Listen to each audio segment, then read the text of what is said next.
Welcome, everybody. My name is David Wood and I chair London Futurists. Before I introduce today's speaker, I'll start with a prediction. It's a prediction about the year 2022.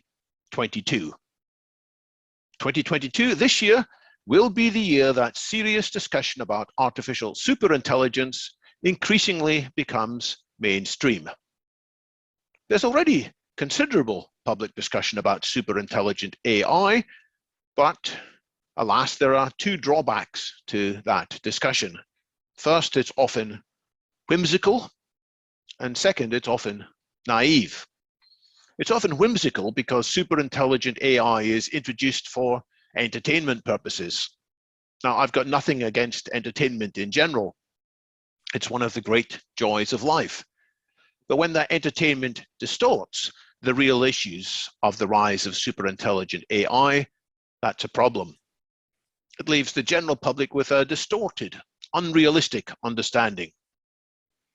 As for being naive, the public discussion of superintelligent AI is often dominated by dangerously simplistic misunderstanding. For example, people wrongly think that there are easy and obvious solutions to the problem of controlling the actions of superintelligence. Just switch it off, they say. Or people claim, again wrongly, that it's obvious that artificial superintelligence can never exist. Well, for 2022, London Futurist is committed to projects to improve the level of serious discussion about superintelligence. That includes inviting our speaker for today, Professor Roman Yampolsky of the Computer Science Department at the University of Louisville, Kentucky. Roman is the author of the book Artificial Superintelligence, A Futuristic Approach, and the editor of the book Artificial Intelligence, Safety and Security. Roman's academic background includes Rochester Institute of Technology and the University of Buffalo, both in New York State, and a spell at University College London, next door to where London Futurists used to gather in the real world back in the BC days before COVID. Roman, many thanks for joining us today. Over to you. Thank you for inviting me. I wish I could be physically in London. I miss it, but I guess for now with the pandemic, this is good enough. So the plan is I'll start with a short presentation. I will not make any assumptions about background of listeners. I'll start very slow and get into some of my latest research, and then we can do lots of Q&A. Thank you. You introduced me perfectly. In case I don't cover all the material adequately, you can learn more by following me. You can follow me on Twitter. You can follow me on Facebook. Usually in person, I would say don't follow me home, but I think I'm safe with this Zoom approach. Let's see if we can switch slides. Okay. So the state of the art in AI right now is quite impressive. If we look at the definition of artificial intelligence as we talked about it for the last 50 years, we basically got artificial intelligence here. We have self-driving cars, we have digital assistants capable of answering questions, and every maybe couple of weeks we get a new capability we're all very excited about. So this week we learned that now AI can do computer programming at the level of, let's say, average competitor in a programming competition. Previous months and years gave us systems capable of predicting protein folding, playing games at superhuman level, and I think this trend will continue. So then the question, of course, becomes what happens next?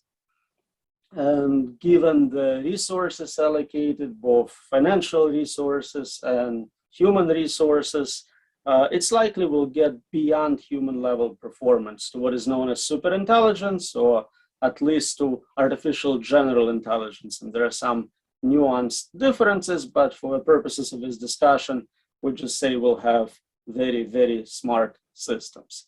Companies like Google, Facebook, European government, White House, all have invested heavily at the level of billions of dollars on trying to reverse engineer a human brain, trying to create those generally capable systems. So it would be very surprising if we never succeeded. And given continuous progress we see lately, a lot of people have interest in trying to figure out just how soon it's going to happen. I usually don't make any such predictions. It's not my main area of expertise. I trust other people. I like what Ray Kurzweil, director of engineering at Google, does in terms of trying to predict computational capabilities of computers and mapping it onto computational requirements of brains, human brains, brains of rodents, bugs, and so on. So some 20 years ago, he made predictions in terms of when we're going to hit human level performance. And he gave a range, something between 2023, 2045. At the time, it made a lot more sense to talk about 2023. Now we are in 2022, so it becomes somewhat less likely, but there are still people who have a lot of insider information and think that we are within 5 to 7 years from getting to that milestone. I think it's interesting to discuss those dates, but it's not fundamental to the safety and security questions. If we have more time, that just means we have more time to address the problems, to prepare adequately. But I would be surprised if by 2045, we did not have human level performance. So what I want to do next is kind of talk about properties of those systems we don't yet have, but systems for which we're starting to see some level of performance. And the first property, of course, is that they are super smart. Kind of by definition, super intelligent systems will be smart, smarter than any human being in a given domain, smarter than all of humanity in all domains. And we see that superhuman performance, especially it's obvious in games like chess and Go, which have been dominated by computers for a long time now, and more so now for virtual reality environments, open-ended games. But really, it's becoming harder and harder to talk about some domain where it's a narrow domain, it's not general domain yet, and humans are dominating. Another property of those systems would be how quick they are in reshaping our environment. So I'm not just saying that computers are fast, we know that. But it's more about what is known as ultra-fast extreme events, where a system in control of, let's say, stock market can crash the whole market and bring it back up so quickly that you don't notice it, you don't have time to react, you don't realize that billions or maybe trillions of dollars have been wiped out and hopefully brought back. And we've seen this type of events already take place. There is also extreme complexity of those systems. In this image, you see a control panel for a modern airplane. I'm not a pilot. It looks somewhat confusing to me, maybe hard to figure out what's going on at any given moment, but this is just a public interface for thousands of lines of code behind the autopilot, behind the sensors, and even trained pilots have probably never exercised most of the code behind those systems. So we're starting to see accidents take place where there is misunderstandings and confusion between pilots and the autopilot trying to control the plane. We are probably smart enough not to allow super intelligent machines to control critical infrastructure, but somehow we already given away control over most of our critical infrastructure to not so super intelligent systems, whatever it is, stock market, as I mentioned, or power grid, or military response. Almost everything now is controlled by software, which we cannot shut off. We are not capable of going to manual mode for most of those domains. And with crypto domain, with distributed corporations, it's becoming more and more where software is completely in charge and cannot be shut off. My background is in cybersecurity, so I'm particularly interested in interaction between AI and viruses. given again latest work on deep fakes, on synthesized voice and video, it becomes extremely easy to do social engineering attacks, which are excellent at penetrating the weakest link of any system, any network, which is a human operator. And the number of penetrations, the number of devices all keep growing, and it's becoming harder and harder to prevent social engineering attacks. Studies show that simply telling people about it, training them on not clicking on links is not very helpful. And if you have capability to generate a phone call with a familiar voice or even a video of someone you know and trust, such as your spouse or your boss, we're starting to see examples of people doing what they are told, including transferring funds and giving away credentials. Historically, a lot of funding for AI came from the military, and the military, for obvious reasons, has a lot of interest in developing killer robots. They also do survival robotics, kind of rescue robotics research, and that's very helpful. But at the end of the day, there is a lot of interest in deadly drones. Luckily, the amount of funding in AI as a percentage of overall share, I don't think is dominated by military anymore, given the interest from corporate world. But still, there is a lot of super capabilities in this killing domain as well, which we cannot ignore. Now, I don't want you to think that AI technology is all problems and highly negative. There are amazing benefits from this technology, including help with science. We can maybe come up with theory of everything. Maybe we can cure diseases such as COVID or cancers. There are some unknown unknowns as well. Good things which we cannot predict. We're not super intelligent ourselves, but we definitely can improve economic conditions, cure diseases, address hunger. So it's impossible to simply not engage with this technology. We cannot just not do AI. That option is off the table, and we need to figure out how to do it right. Sadly, this is also probably the last positive slide I have to share with you, because for every one of those great benefits, there is an equivalent negative side to this technology. It's dual use technology. If we talk about amazing economic progress, free labor, cognitive and physical, trillions of dollars of wealth, we have to talk about technological unemployment. If we talk about rescue robotics, they very quickly can be converted to killer robots and so on. And just like with the positive slides, once again, we have unknown unknowns, problems which we have not realized will come with this advanced technology. When I started work on this domain about a decade ago or so, it was pretty much science fiction. There was no serious scholars or universities doing work on it. Luckily, things changed. A lot of rich, famous, powerful people started showing interest in this domain, taking the problem seriously.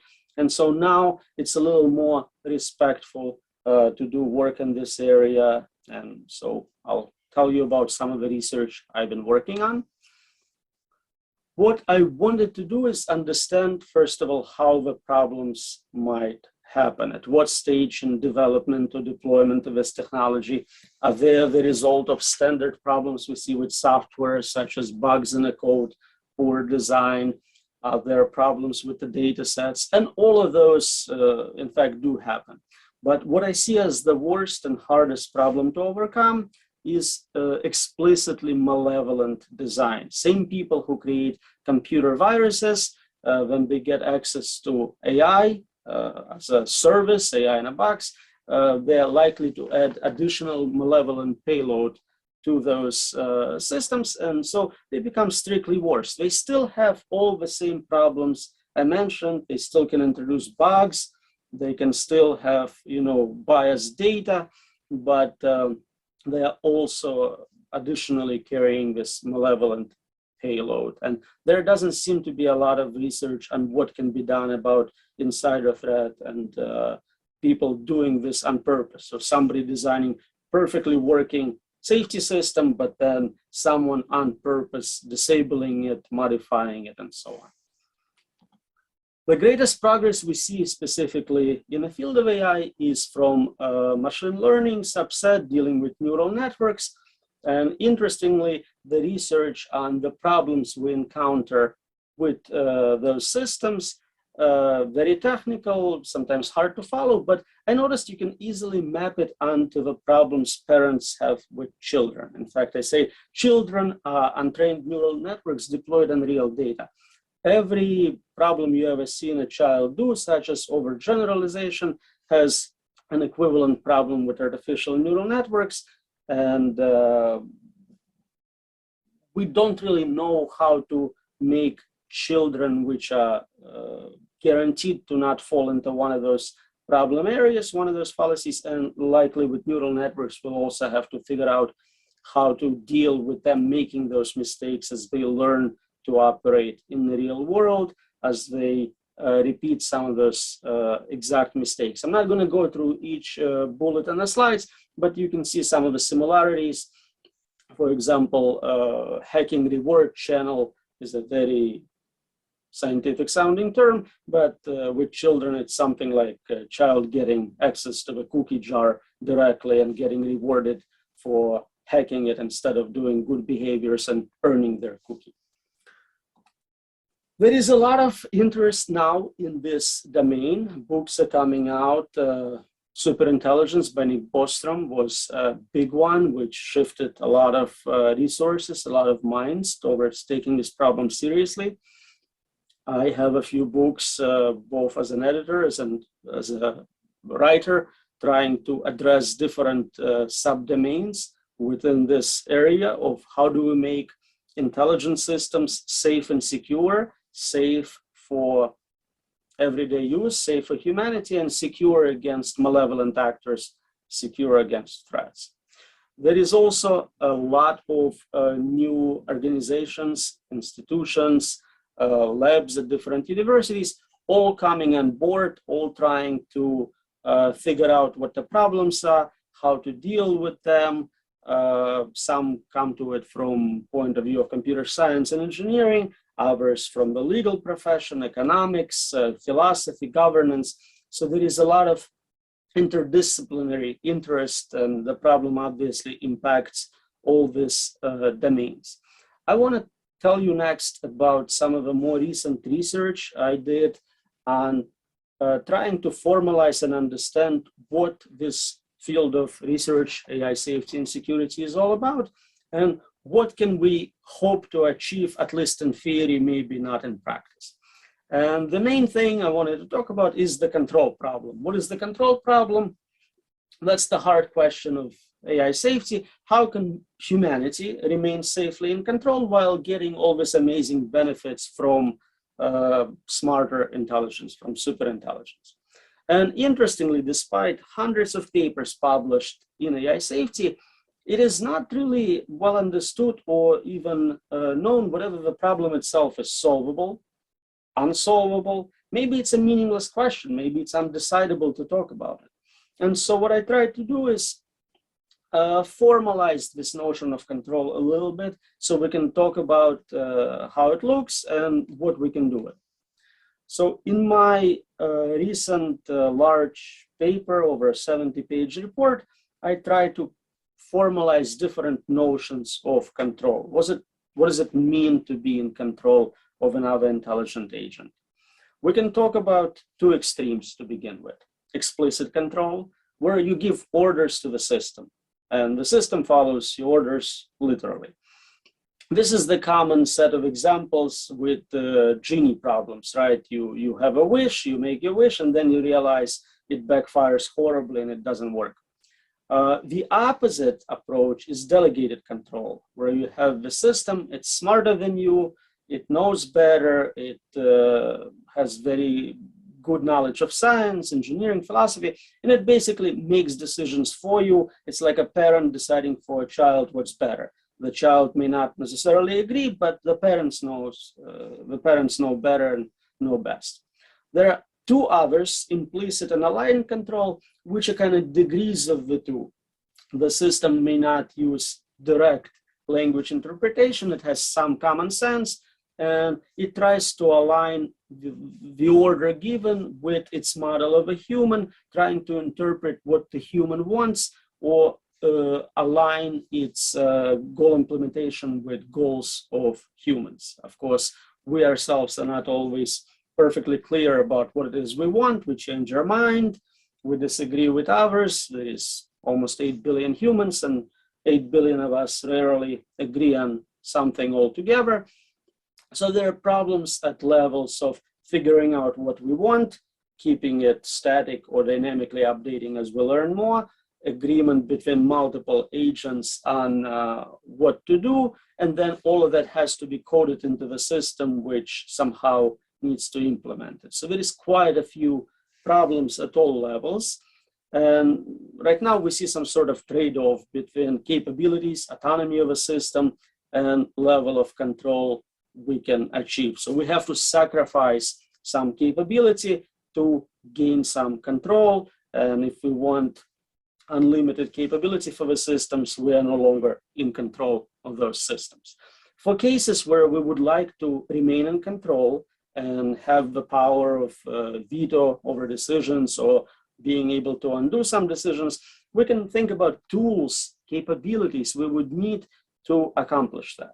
We need to be able to understand how those systems work, predict their behavior. We need to be able to verify if the code we produced or the system wrote matches design we had in mind. We need to be able to remain in control of systems and companies developing them, so there is governance angle. Communicating with those systems is also a challenge because human language is ambiguous.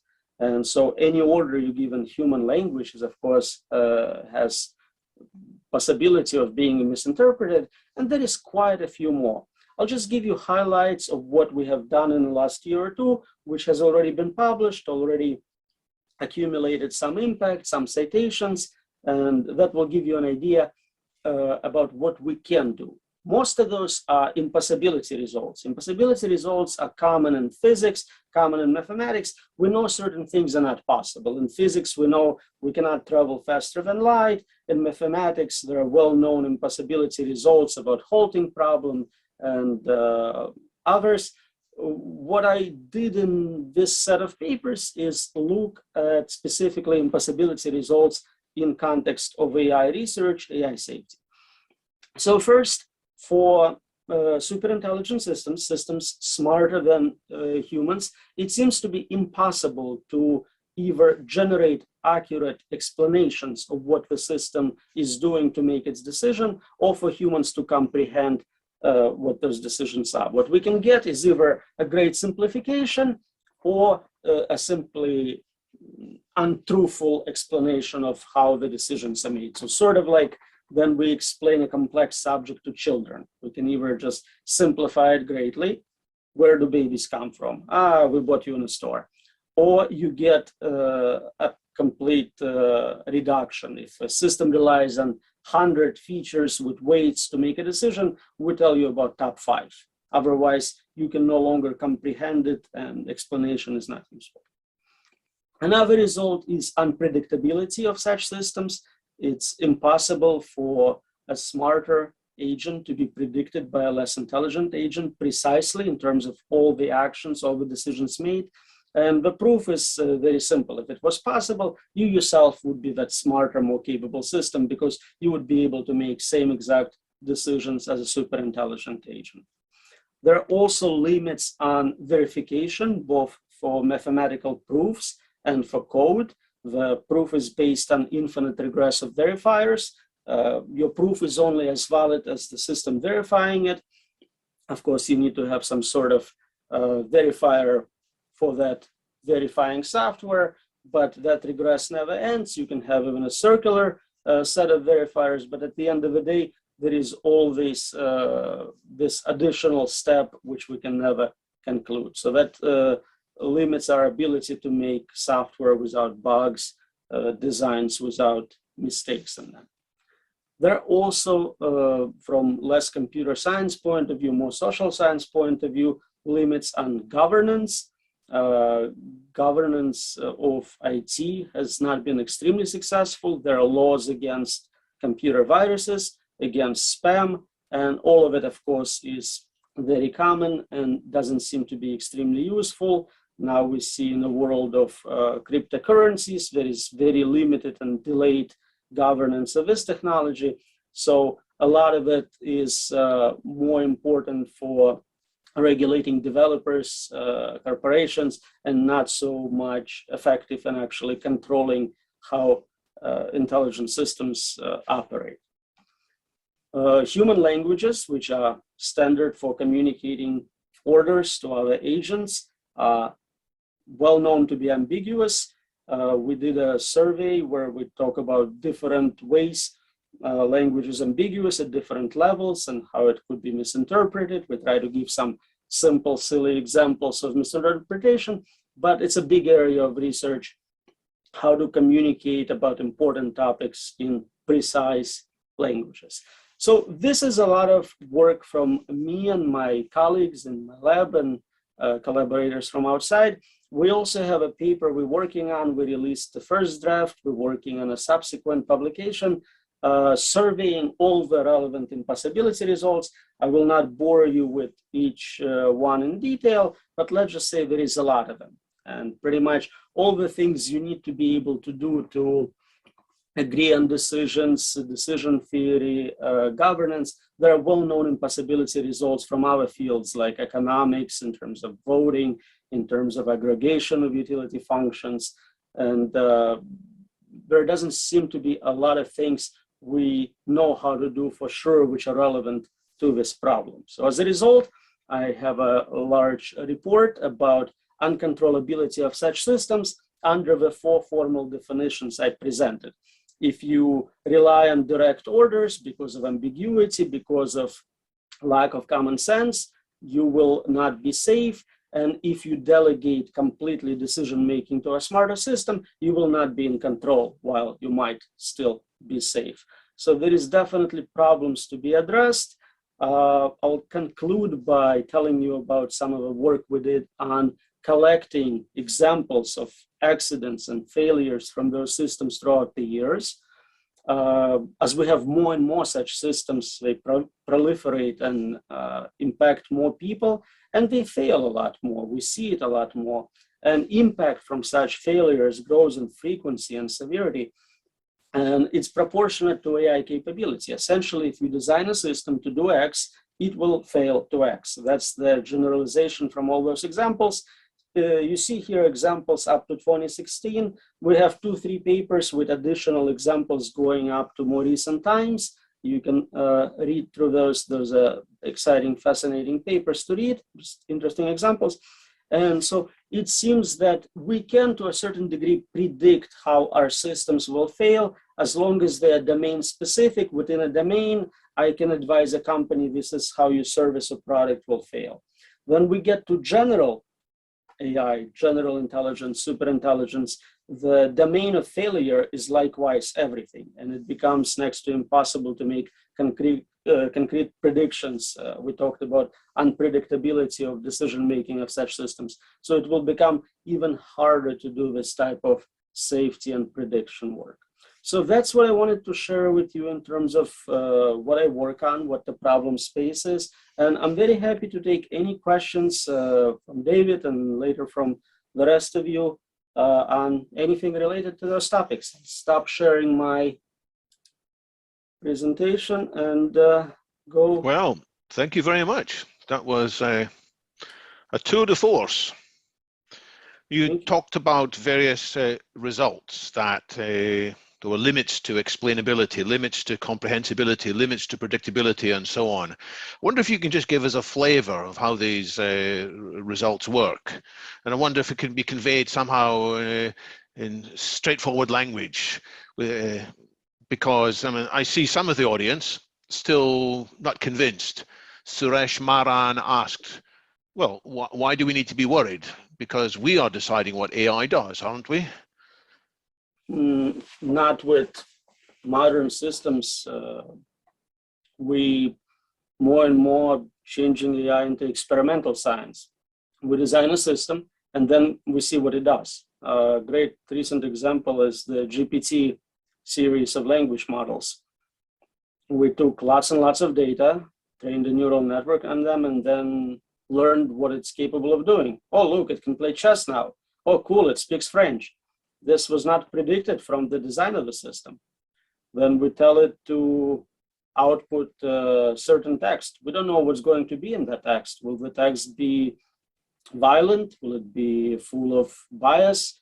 We're starting to be able to maybe a little bit restrict the domain of possible outputs, but we definitely not in control. We definitely don't know ahead of time what's going to come out of it. And the impossibility results typically are paradoxes, right? You have some sort of self-referential step, which makes it not possible. This is how the halting problem, for example, is shown. The problem of a program determining if itself and similar inputs will halt or continue running forever. With unpredictability, I give an example. So you making a claim, a counterclaim that, no, I can always predict what the system will do, then you're violating our assumption. The assumption was that you have a system smarter than you. We have you as an agent, we have superintelligent system. If you as an agent can always predict what the system does, you're making same decisions, you're equivalent. If you're playing chess, you'll predict all the moves, you can win the game. So our assumption about the system being smarter than you is violated. So that means you cannot predict such decisions. Thanks. So my word to the audience now is I encourage you, having heard the presentation, to enter your questions into the Q&A window. We can have a general chat in the chat window, that's fine, but if you have something in particular you'd like to see answered, then type it into that Q&A window, and then you can also vote on each other's questions. So when there are several there, I will tend to take the ones that have got the most thumbs up votes from. But my question for you now, Roman, whilst we're waiting for more audience questions to come in, is it's quite depressing what you seem to have covered. It's not just that there's one problem, there's so many problems. So are there any grounds for optimism here, or is it an inevitability that we are going to be at the mercy of superintelligent agents who may do things that we did not predict and would not like and cannot stop? Well, I guess our limits are also what gives us hope. As I said, no one has established that it's impossible to do control well. No one has proven that safety cannot be done. We have some evidence, we have reasons to think, but there are clever hacks and software, clever limits. So, for example, a big problem in value alignment and figuring out what to do is multi-agent value alignment. How do we get people to agree? You have to compromise. We don't like compromising. We go to war. Now there is a lot of interest, a lot of research on virtual worlds, on Meta, through Facebook and such, where really we can create realistic virtual worlds for everyone. You can have your own universe, and maybe you don't have to compromise with others. If I have to satisfy just one agent in a virtual setting, it becomes quite possible. Now, that's a big philosophical question. Is it good enough? Is virtual reality same as real world? David Chalmers just had a book come out on this exact subject. It's a very open area of research, but it opens another path for us to consider. So I would not give up at this point. It's also important to realize the problem is not new. Value alignment problem is common to humanity. You don't control other people. Even people you trust sometimes betray you, disappoint you, commit crimes. So it's just different level of scale for those problems, but the problems are as old as philosophy, as ethics. But once again, do you see any grounds for optimism here? Yes. I have a paper on virtual universes, and I do think it's a great solution. You can not just have a better life, you can have a perfect life. It may be virtual, but with appropriate technology, you will know the difference.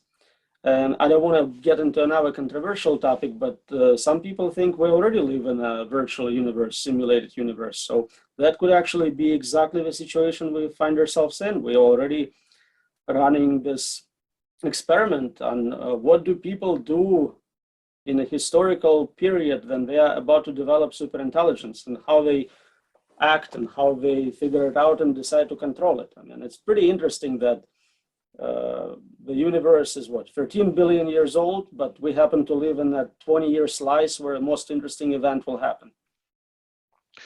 This idea that advanced societies move into virtual space is also suggested as a possible solution to the Fermi paradox. Why don't we see signs of intelligence life as we scan the heavens?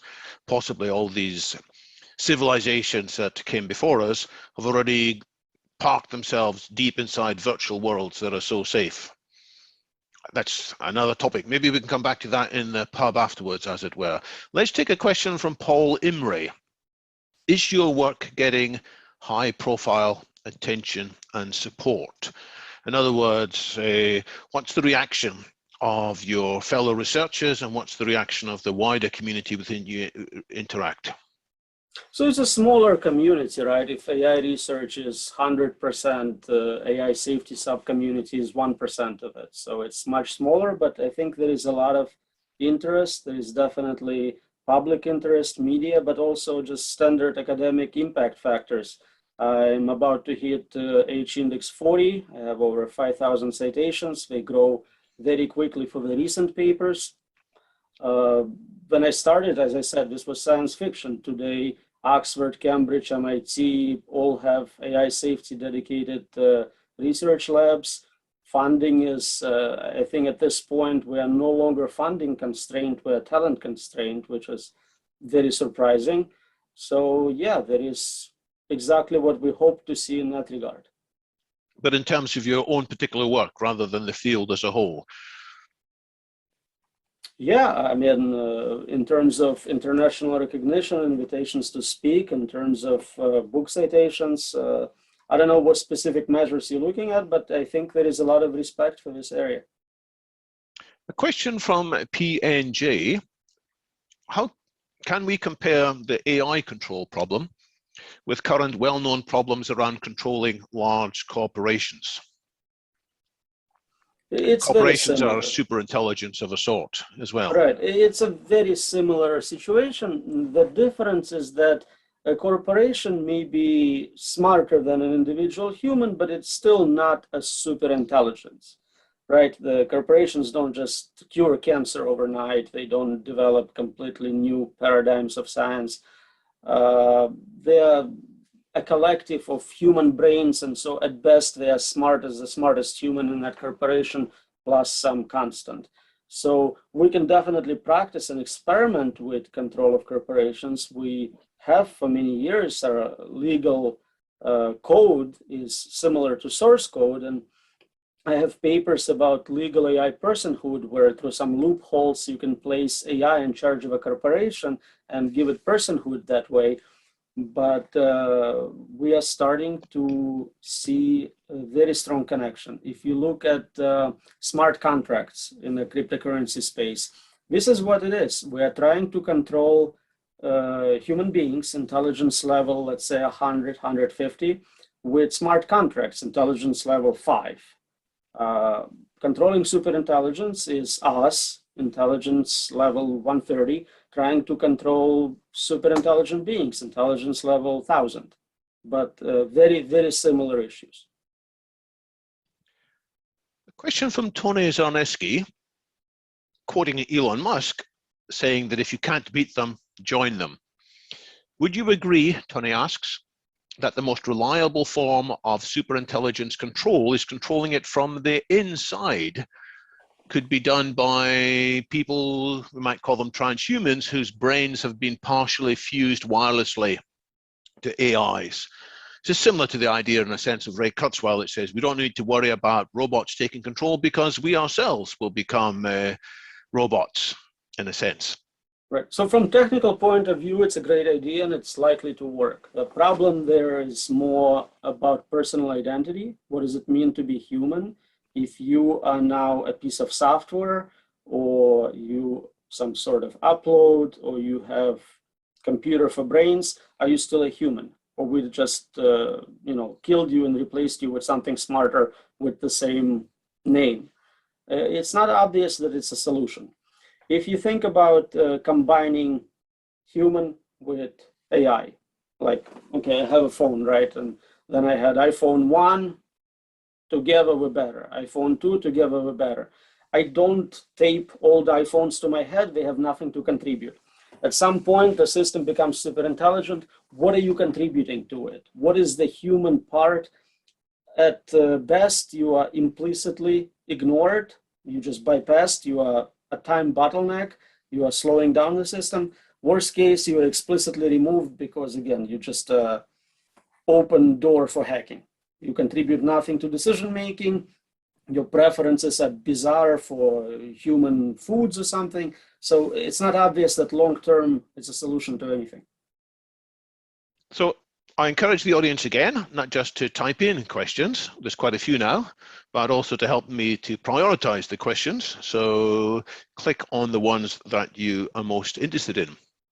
Roman, you talked about various reasons to be afraid of some of the software, and you picked on people who were deliberately malevolent. You said that there are people who set out to write viruses, and that some of them may set out to write super viruses with more AI in there.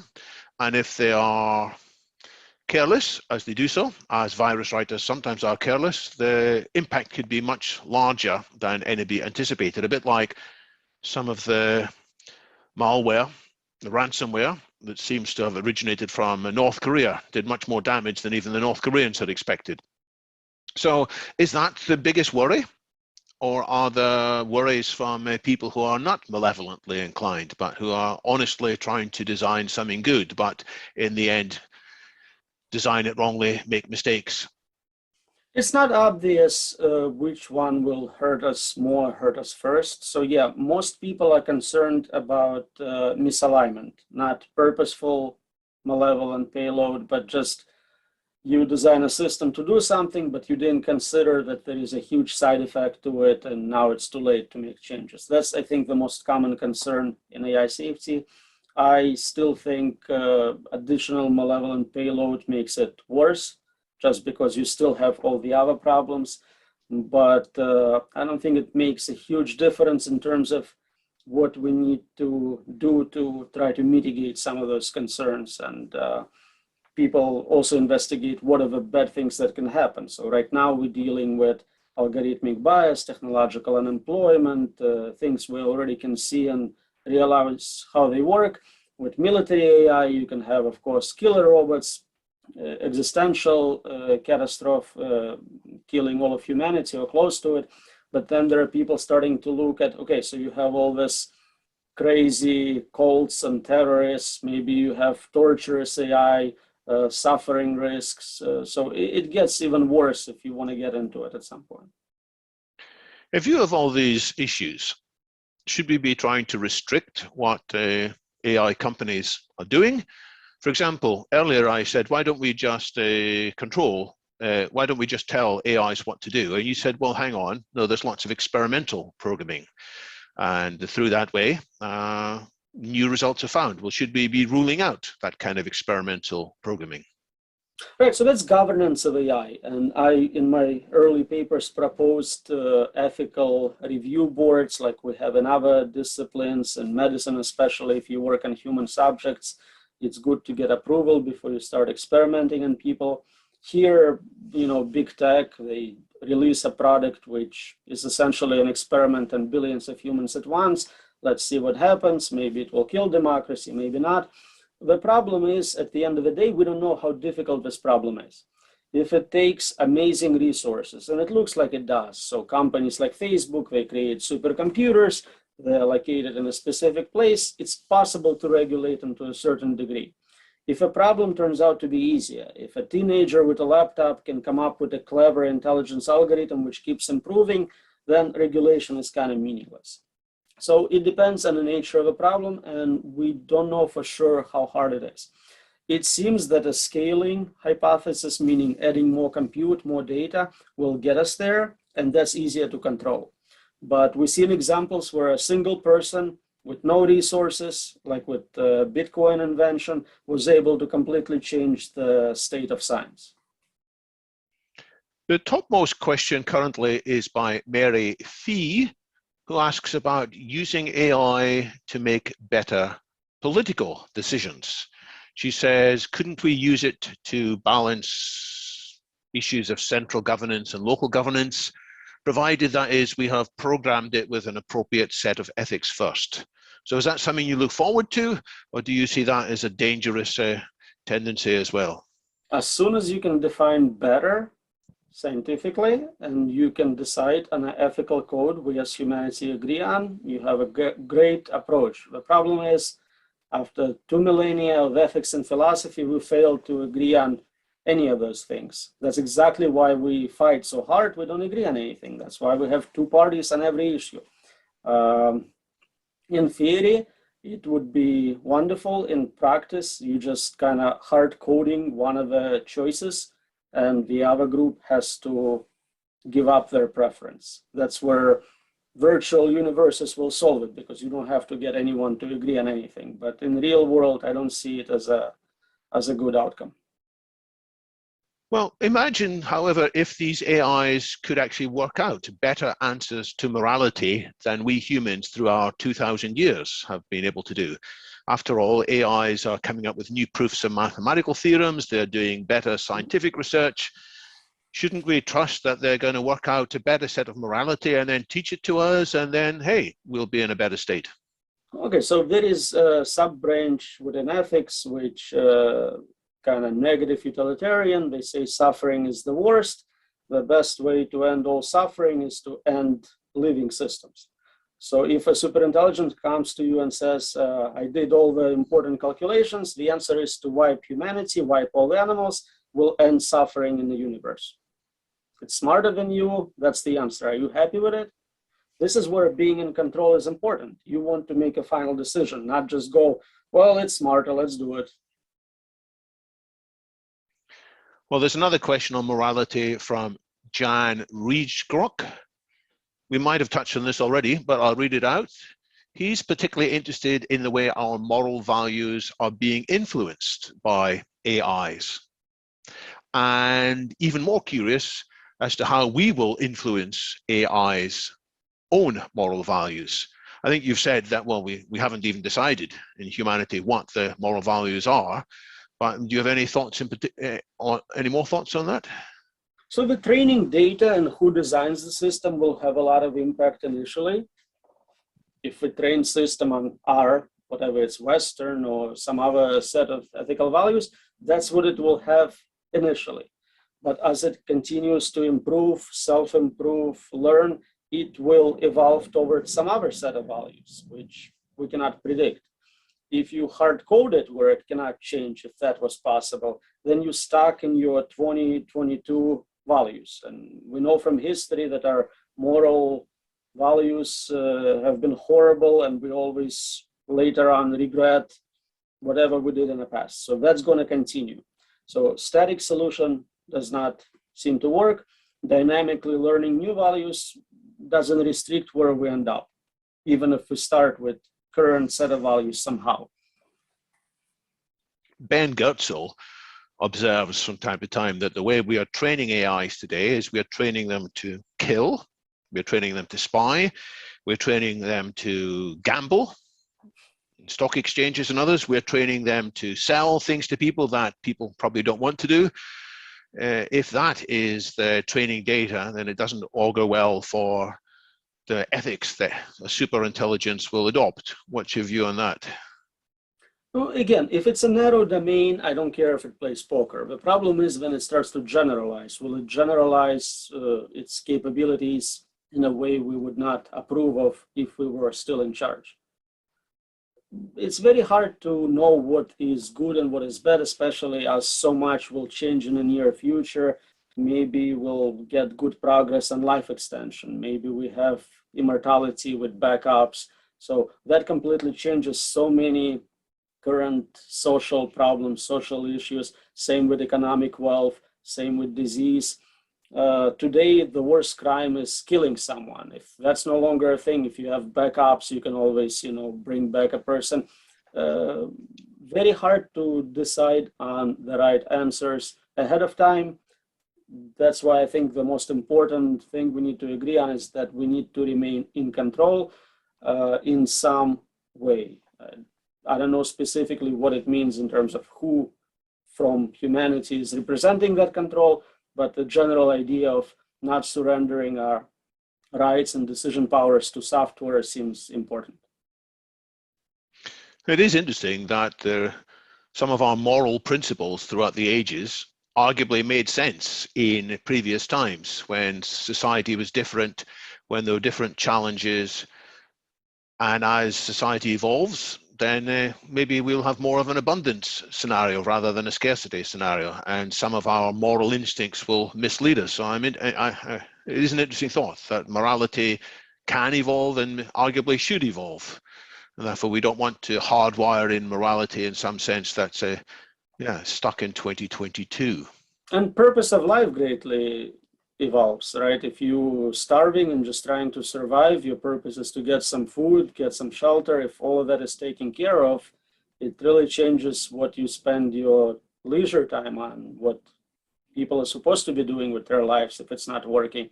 None of those questions are well addressed so far. We talk about economic solutions in terms of unconditional basic assets and conditional basic income, but we don't talk about what you're supposed to do with next 10,000 years of your life if you don't have to go to work. So looking ahead to a superintelligence being here, there are a couple of questions about how that might be. Howard Bromley wonders whether we humans will be able to understand anything that superintelligence is doing. Maybe it'll be operating at a level far beyond our capability. And if it does try to speak to us, it'll be like us trying to speak to our cats and dogs. Sounds like that person read my unexplainability and incomprehensibility papers as well as unpredictability paper. Yes, I agree completely. And there's no hope that, first of all, the AI might be an excellent educator and can break things down stage by stage in the way that a really skilled educator can explain things to children, at least to a certain extent? To a certain extent, yes. And I'm an educator, and then I thought I can teach anyone anything. Now I know better. Is that because people are stuck at a certain level, or some concepts are just... Yes, if your hardware doesn't permit you to remember 10 variables, you can only remember 7 variables, that's your limit. You're in a class of machines capable of operating in the 7 memory locations of the world. But then to go back to the idea of Tony Zarneski, we humans are upgrading ourselves, at least in part, at the same time. So maybe we won't be quite as clever as these artificial intelligences, but we will have better memory because we're wearing a helmet that maps automatically to our personal devices and onto the cloud. So then we might be able to understand. Yes, but the we part may no longer be us. Because we have changed in a way that... Right, so we can redesign, we can use AI to redesign our DNA to create humans with bigger brains, 2 brains, whatever you want, but I'm not sure you can still claim that that's people, that's humanity. Another question about the shape, if you like, and capabilities of future AI from Tony Zarneski is, do you imagine a single entity as being a single superintelligence, or will there be a number, possibly a community of competing agents?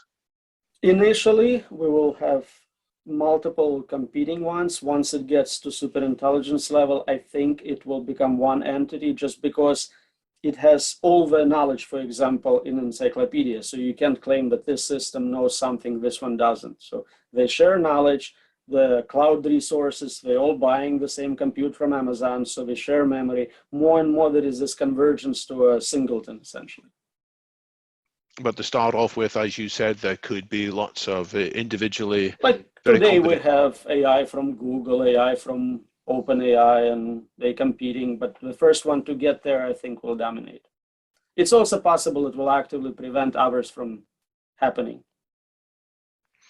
In terms of possible governance steps, when one of the first GPT systems was announced, I think the company behind it, OpenAI, initially said, well, we're not going to share this. We're not going to share the source code, or not going to make it available, because there's the risk that people will do terrible, bad things with it. They'll use it to create fake text. Subsequently, much more has been released, even later versions of GPT-2 and 3, and it's quite easy to get access to it now. Are you happy with so many people having access to such powerful systems, or would you want to see more restrictions in place? So it was more of an experiment about, can we keep design secret? Can we gradually release it? The actual capabilities of our systems were to type out a lot of nonsense and fake, deep fakes in text domain. So I think it was a very good AI safety experiment on how do you do safe release of advanced systems. But in terms of my concerns about those text models, I was never too worried about that. So they have trialed a system which they might subsequently use in the future when they have more powerful capability. Exactly. So you have this AI as a service. I'm not giving you code, but if you send a request to my API, the system will answer your questions or solve a problem for you or do something where you are just a user of that system. Then if some of the details of that AI are kept secret, if they're not shared openly, is there a worry that a corporation, whoever controls that, will be able to improve it, and suddenly it'll be much more powerful than the rest of the world expected, because they can't see it and can't inspect it? It is a possibility, yes, but there is also a huge inside threat that people working on it will either leak it or take it for themselves. They can be blackmailed, they can be bribed. We have, hacking, spying, so it would be probably somewhat difficult to keep such powerful technology secret for long. Right. Question from Suresh Maran, at the top of the list. Should we be worried about AI being used in warfare? Is that the biggest initial risk? And I note that Professor Stuart Russell, who gave 4 lectures in the UK at the end of last year on the subject of superintelligence, and it's a series of lectures called the Reith Lectures, which go back all the way every year to 1948. And he was selected this year to give these lectures, and he talked about superintelligence. He devoted a quarter of that to, hey, we've got to stop use of AI in military. Do you share that concern? Is that a high priority for you? Absolutely, because if we place AI in charge of our military response in terms of both offensive and defensive capabilities, it is making decisions. It can calculate that, okay, there is this probability of survival if we attack first. So it might just make a rational decision to start nuclear war. If we are not in control, if we are not in charge, that could be very problematic. Dr. Russell is well known for his concerns about also swarms of robots, killer swarms, and those could be used to target individual politicians or anyone without destroying other infrastructure.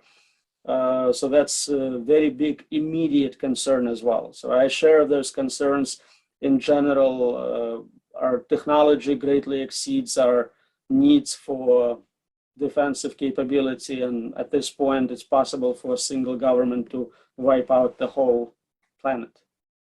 On your list of AI errors, going all the way back to 1959 or so, you included on there a primitive AI system that falsely gave a warning in 1983 or so to the Soviet monitors, saying there are missiles coming all the way over the North Pole. And if people had followed to the letter of the law what they should have done, it's possible that Yuri Andropov at the time would have initiated a fast reaction. Now, these were slow-moving missiles. Today we have the hypersonic missiles, which are going not just 2 or 3 times the speed of sound, but even faster. So there's less time for a human to get in the loop and to decide. There's an argument we have to trust the AI, otherwise we're going to be left behind. We may try to use super safe AI, but the other side won't. Right. So we used to have humans in the loop and it made sense and they had time to react. Now we have humans in the loop and they barely have time to see what's going on. It's ultra fast extreme events. So we keep them there for logistical purposes, but we can remove them just as well. And as you correctly pointed out, military competition, they say we can shave 1 second off our response time if we remove a human, they're removing that human. And so now it's two AI systems deciding which way it goes. So a very important area of ethical and technological concern. Gordon Silverman asks, do we need to understand human consciousness more deeply before we can achieve the positive possibilities you suggest, or possibly even the other kinds of advanced AIs? It doesn't seem that being conscious in terms of qualia and internal states is relevant to good decision making. The systems we have today, AI systems, don't appear to be conscious in any human way, but they are super intelligent in all those domains I mentioned. It is important for questions of purpose. It is important for questions of torture and suffering to understand internal states. With companies like Neuralink, which provide essentially a backdoor into human brain to AI systems. That to me is very concerning, that the systems will have deeper understanding of our consciousness than what we do. It's probably the most important and interesting philosophical problem, but I don't think it has direct impact on our ability to create AI or our ability to make it safer right now. So we have to progress as fast as we can on the AI safety issues, independently of any thinking about consciousness. After all, as Max Tegmark says, if an intelligent cruise missile is targeting you and is coming directly at you, it doesn't help you to think, well, it's not really conscious, therefore I'm safe after all. Exactly. So what about the timescales for this? I mean, at the beginning, you were a bit shy about coming up with a clear timescales. You said it's quite likely that by 2045, we will achieve this super intelligence. Fred Miller asks, are things likely to accelerate in an exponential rate, or will it reach a limit? Might we get bogged down? Might there be a reason why the progress can't go any further? So right now it appears that the scalability hypothesis is working. Adding more resources, more compute, more data does improve performance, expedite performance. So then it becomes a question of not when, but how much.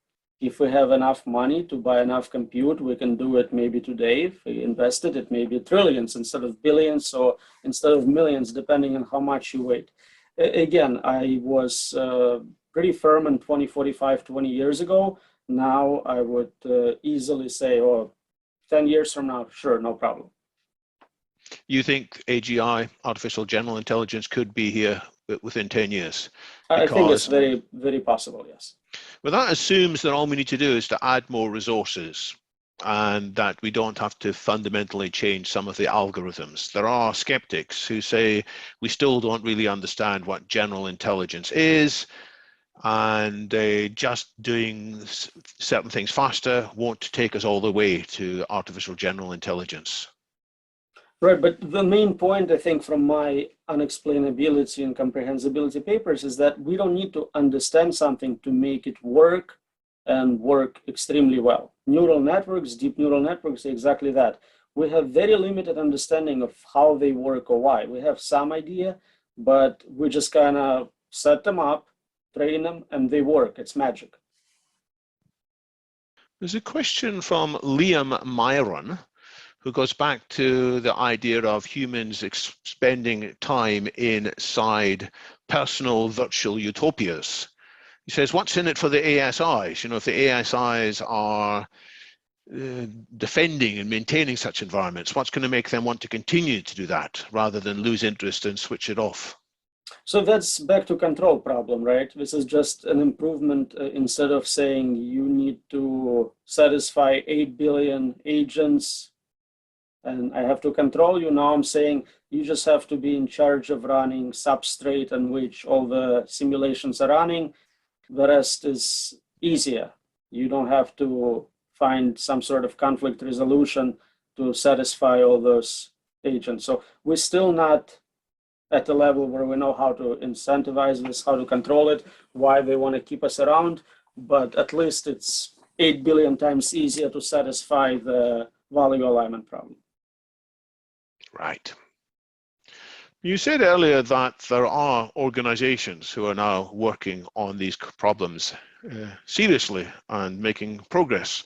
If people are listening to this, they heard you say that there's actually now a shortage of resources. It's not so much a shortage of funds, that what's preventing more progress. So what advice would you give to people if they say, goodness, this is really an issue? How could they productively get involved? Are there some organizations you would particularly highlight as partners? So if you are not a technical person who's going to become an AI safety researcher yourself, there is a great opportunity right now. Future of Life Institute has a competition.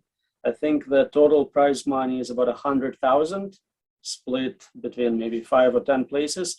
And the competition is to design a utopia, design a world in which superintelligence is a true fact, and yet it's a pleasant future in which people want to live, and it's good. And I have no idea how to do it. It seems like everyone who writes science fiction kind of avoids writing utopias with superintelligence in them, but that opportunity is available. They just announced it, I think, last week or 2 weeks ago, and you can think about it and come up with a solution. And if yours wins this competition, not only will you get money, but lots and lots of smart people will try to make your vision come true for the rest of humanity. I think it's an amazing opportunity for a non-technical expert.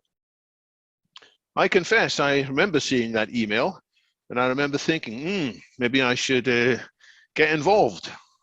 But I seem to have lost that email for the moment, but we'll put notes in the description of the video where people can find that. So that's one possibility. And I think it's very important, fleshing out the idea of utopia that's attainable, credible, and therefore could steer more of the use of technology in that direction rather than in other directions. Are there any other institutes or routes forward if somebody is a bit more technical, background in mathematics or software engineering? What would you recommend for them? So if you are a technical expert in machine learning, I think Machine Intelligence Research Institute in Berkeley is probably your primary target. There is also a Future of Humanity Institute at Oxford, which is for more philosophy oriented, but they also do some technical work. It used to be much easier to name all of them. Now it's literally every top university has AI safety lab. I think Stanford has one now. I think Cambridge definitely has theirs on studying different types of intelligence. So if you are an expert in this field, I think you will have no problem finding places to apply. There is a backlash against some of the perceived AI ethicists. Some people are saying, well, they're just uninformed, some of these people who are the ethicists. And it's a bit like an ethical review board, sometimes seems to be out of touch. Would you object to that? Would you say that the work of AI ethicists is substantial and constructive and well-informed? Well, I think it's always true that in any large group of people, some are not very smart and confused and destructive, and others are brilliant and helpful. You cannot generalize across the whole field of academics, which are always very diverse and like to argue. I think overall, it's super important that science and technology go together with ethics, but there are certainly those who like to argue for the sake of arguing and just make, like a security theater, they make ethics theater. They talk about irrelevant things and siphon attention and resources. Yeah, it's true. I also worry that some of the output of these groups is focusing on the problems of today's AI, which are serious, very serious, but they don't want to look at the longer term issues. Somehow they feel it will be a distraction from the present issues. How should we balance the concern for what could go wrong with AI today with the possible larger consequences of future AI? Well, I'm very happy there are people who take the time to work on current existing problems because I don't want to. So as long as someone fixes them, I'm very happy with them. Let's fund them enough to address those problems. There is no reason why today's algorithm in admissions or loans have to be biased or any other such problems. But long-term, of course, existential risks are more important. It's pretty clear. And I don't think there is shortage of academics looking for problems to address. And again, as I said, funding is becoming less of a problem. So I think we can concentrate on all of it. And people who are concerned about superintelligence and are smart enough to work on that problem, they'll find a way to do so. Some of these critics say that we are still overhyping what the trajectory of AI will do. Right in your very first slide, for example, you had IBM Watson, which a few years ago was hailed as remarkable, but IBM have recently sold off their health division as much of a failure, losing billions in the process. You had self-driving cars in that slide, but progress with self-driving cars seems to have slowed down in the last few years, and people are no longer so optimistic we'll have them on the main roads soon. And lastly, on that same slide, you talked about alpha code, which on the face of things looks remarkable, that it's able to produce code that's same as a human programmer. But I understand that these examples are cherry-picked, that it produces many versions of code and a human comes along and picks one and then puts it into the press release. So do you have any sympathy for the view that the progress with the AI is overhyped and therefore we got more time to sort these issues of safety out? It's possible that we will have more time. It's just the problem is so difficult, we will need all that time and more. I also think that people who criticize progress in AI never apply same standard to humans. Humans who drive drunk, get confused, disoriented, fall asleep. If humans were produced as a system for driving, they would never get approved. We'll lose something like 100,000 lives to drunk drivers around the world. So that system would never be authorized. If a system, writes down a few questions, a few answers to a question, part of a competition, I mean, students have draft papers and submit multiple versions. Again, it's not so different. We are kind of spoiled by amazing and quick progress. Now, imagine if we went from 20 years ago to immediately computer capable of beating humans at Jeopardy, answering all this really difficult question. That's incredible. The fact that it also at the same time couldn't cure cancer is not that disappointing. I mean, you already got a lot out of it. So I think you have to apply consistent standards to humans and AIs. You forget how often humans are dumb, biased, irrational. If I wrote a paper about human failures, it wouldn't be a paper, it would be 20 books. So I think as long as we compare apples to apples, we're going to do okay being concerned about good progress in AI. Yes, after all, as humans with all our failures get access to more powerful technology of all sorts, we could be dangerous superhumans, just as dangerous perhaps as the super intelligent AIs. How fast could this happen? Martin Bialiki just asks, assuming everything goes well, how quickly could this happen? You said 2035. My question here is more general. Do you think that there could be a fast takeoff in the sense that once AI reaches a certain level, it's able to improve itself without having slow humans being involved in that improvement loop? So it can edit its own source code. Once it's edited its own source code and improved itself, the next thing it does is it reads all the research papers, all the links on Wikipedia, comes up with better architecture for networking and improves itself again, so that within just a few days or maybe hours, suddenly it is an order of magnitude more intelligent than us. Is that a credible scenario, or do you think that's science fiction? No, I believe in hard takeoff, but it requires certain minimum to start with. And I think that's minimum is very close to human level performance. So we talked about now we have AI capable of writing code, but I don't think it's going to start writing next generation AI right away anytime soon. Overall, that question feels like a third time. The question is, when is it happening? And again, most optimistic, I would say 5 to 7 years. Realistic, 2045, could be longer. I don't have any special insider information to give you a precise date. And I don't think we can have a precise date, because we don't know how much results is going to come from various scaling up efforts. It's like when you boil water. If you'd never seen water boiling before, you'd see the temperature going up and up and up, and then something strange happens at 100 degrees, a phase transition. So we don't know in advance where these phase transitions might be, which is when I talked at the very beginning about naive understanding about superintelligence, one of the naivety is people who think there's a particular date in which all this is going to happen and it's locked in. Whereas I don't accept that. We're almost out of time, which is time for maybe a couple more questions. There's a question from PNJ, who's on the subject of how can we influence these superintelligences.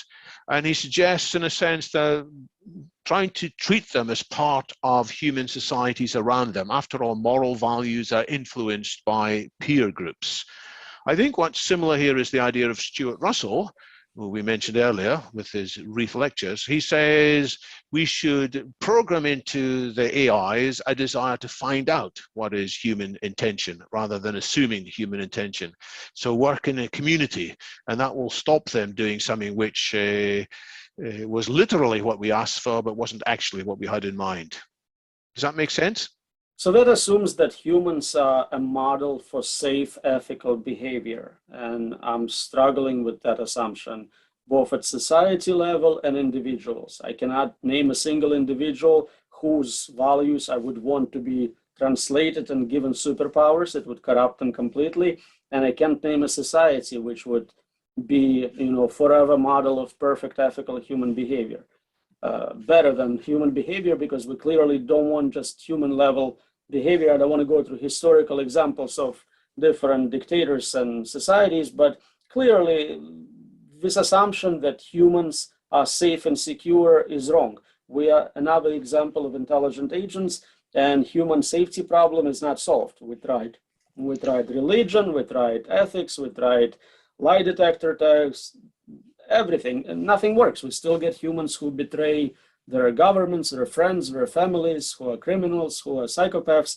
So I don't think you can just reduce the problem of creating safe AI to copying human behavior. Well, in that case, if an organization came to you and said, well, we've got AGI almost here, we just want to know what to type into the ethics module. And you have said, well, there's no person you would want to copy, but they come to you because they've heard that you've got views in AI safety. What would you do? Would you just say, well, I don't know the answer, I'll just leave it to you to make up? Or what advice would you do to fill in that hypothetical ethics module in this software system? So we had a paper called Whom to Upload First, right? So the company comes to you and says, we're going to upload someone, can you recommend? And people start going, oh, Gandhi or Mother Teresa. And so in the paper, we basically go through different screening filters, papers to filter out complete psychopaths. But at the end of the day, I think we see more and more that then you take even a very good and well-intentional human being, and you give them more and more resources, they start to take over. They become a dictator, they become corrupt. And I don't think I personally would be an exception to that rule. So I cannot recommend myself as a dictator for life, and I don't know anyone else who I would trust that much with that much power. So that's some answers you wouldn't give, but what is the answer you would give? I don't have a solution to the control problem. I study it, I try to understand if it's solvable, maybe it's not, but I definitely don't have the solution. I wish I did. Right. But it's already important to highlight that there's a big challenge here and we don't quite know what the answer is. And that none of the supposedly popular solutions will likely work. Hence, they usually backfire tremendously. You see it with a lot of political change revolutions. We have this bad dictator, this nice new general comes along, removes him, and now he's improving our lives. 20 years later, it's worse than it's been. And maybe this is the last question before we start winding up. by Armando Vieira, who asks, if you don't have recommendations for morality in general, what about ensuring that AI can deliver huge economic benefits to society? How do we get abundance for all out of an AI rather than some dystopia arising? Maybe that's just the same question in other words as you've already answered. Right. So when I was growing up, most of my money, most of my budget went to buy books, buy music, buy movies, buy all these products which are now completely free. The problem now is, where do I get enough time to read all these books, to watch all these movies? And I think more and more objects and services are digitized and they become essentially free. And if we go to the metaverse, yeah, now everything you ever wanted is free for you. What do you still need? Take care of your body. Food is cheap. We can produce plenty of it using robotic labor. So I think it's solvable. Now, will we do a good job distributing it properly? That's a different question. But yeah, we can definitely have economic abundance and abundance of entertainment and information. All that is, I suspect you're going to be paid for actually reading books and listening to music, because it's quickly getting to where zero is not enough to entice me. Right, and if we, at the same time as having an abundance of books and music and material goods, we also have longer lives because of the solution to healthcare, then we will have more time to catch up on all the books that we... No, they'll just write more books. They'll have more time. They're not going to die. They'll keep writing. Isaac Asimov will have 5,000 books. Well, that's a good problem to have, I guess. We'll see. I'll let PNJ come back. He was the one who suggested mightn't AIs learn morality from interactions with humans. He follows up in the chat. He says, it's not that there should be a single human that we should raise up as a model. It's rather that there can be things like a citizens' assembly, which is like a jury. It's when people get together and spend a while debating an issue, and if they're facilitated well, as happens in a few places, the citizens' assemblies can reach a wisdom that is more than any of the individuals and can come up with more of a unity. So perhaps if we link superintelligences into these frameworks, so they are tentatively exploring things with a whole bunch of people, it sounds like an interesting idea. So that's wisdom of crowds, right? That algorithm is well known, democracy is based on it, and you can just watch any Senate or Congress proceedings to see how well it works. Well, that's when the wisdom of crowds fails, isn't it? That's when they aren't facilitated correctly.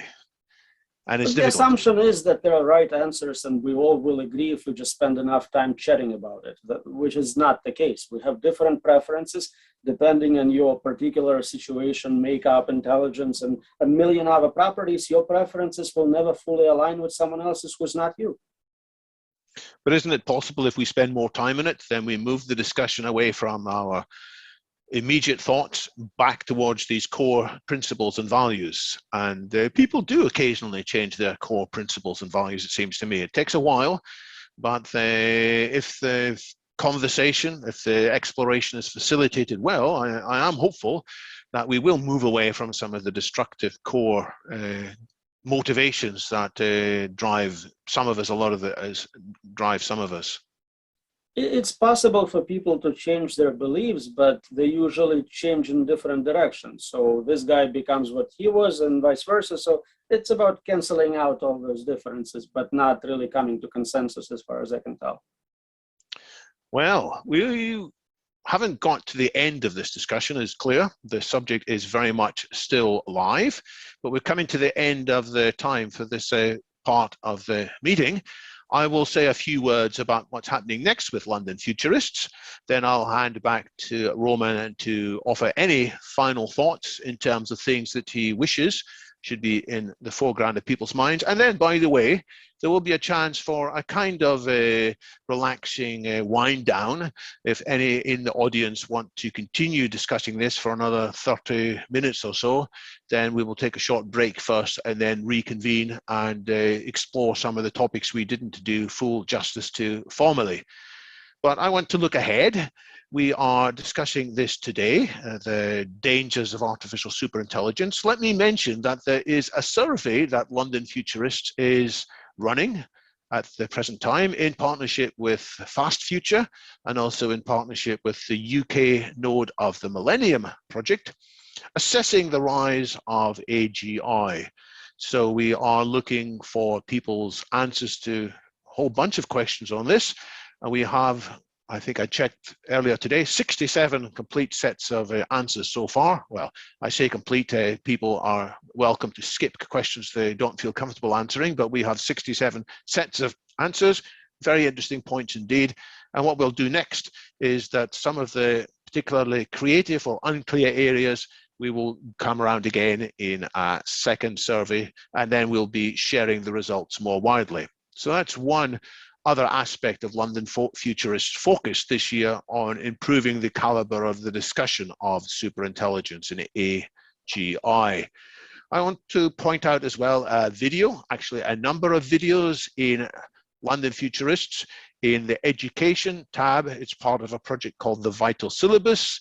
And there are 6 videos featuring myself, 15 minutes to 40 minutes, the various length. And I've done a recent one which looks at different routes to superintelligence. So you can find that there along with others. And there will be more published in due course. The different routes to superintelligence involves looking at a famous paper by Werner Vinge, who highlighted 4 possible routes, and I review these and set them in a broader context. In 3 weeks' time, we are doing something different. We are looking more generally about death, and the speaker, Ingemar Patrick Linden, has just released a book called The Case Against Death, the case for describing death as evil. So if that will interest you, and I think all of us should be thinking about death and whether death is something to be embraced reluctantly or whether death is something to be fought against vigorously, you will hear the philosophical arguments in that event, which is in 3 weeks' time. And if 3 weeks is too long before you get into that discussion, I've just noticed that our friends in the US Transhumanist Party tomorrow have the same speaker on broadly the same topic. So he will be speaking on YouTube. You can find that online via the US Transhumanist Party or on the YouTube channel of G. Stolyarov 2, as you can see there. And it will be 9 o'clock in the evening UK time, 1 p.m. on the afternoon. That brings us back to today's event. How dangerous is artificial superintelligence? So I think the answer is deeply dangerous because of a whole bunch of things that we only have a limited understanding about. Roman, thank you so much for giving your time to share these thoughts with us. What would you like us to bear in mind as we depart the formal part of this meeting? Well, thank you for inviting me. Dangerous or not, it's definitely one of the most important problems. It will impact all of us, all of our lives, lives of future generations, how long we live in the context of is death bad or not. So definitely participate as a citizen. You can contribute to the Visions for Utopia as a technical professional. If you're doing AI work, you can make sure your project, whatever you're working on, has a safety and security component, and someone actually thinks about it before the product is released. If you have interest in collaborating in any capacity, please email me. I'm always happy to hear from people around the world who have similar interests. Thank you so much again. Thank you. Well, thank you. Once again, you are very open to communication. That's great. I will stop the recording now. I will take a 7-minute break. And those who still want to continue some of this discussion for maybe half an hour or so, you are very welcome to hang in to the Zoom room.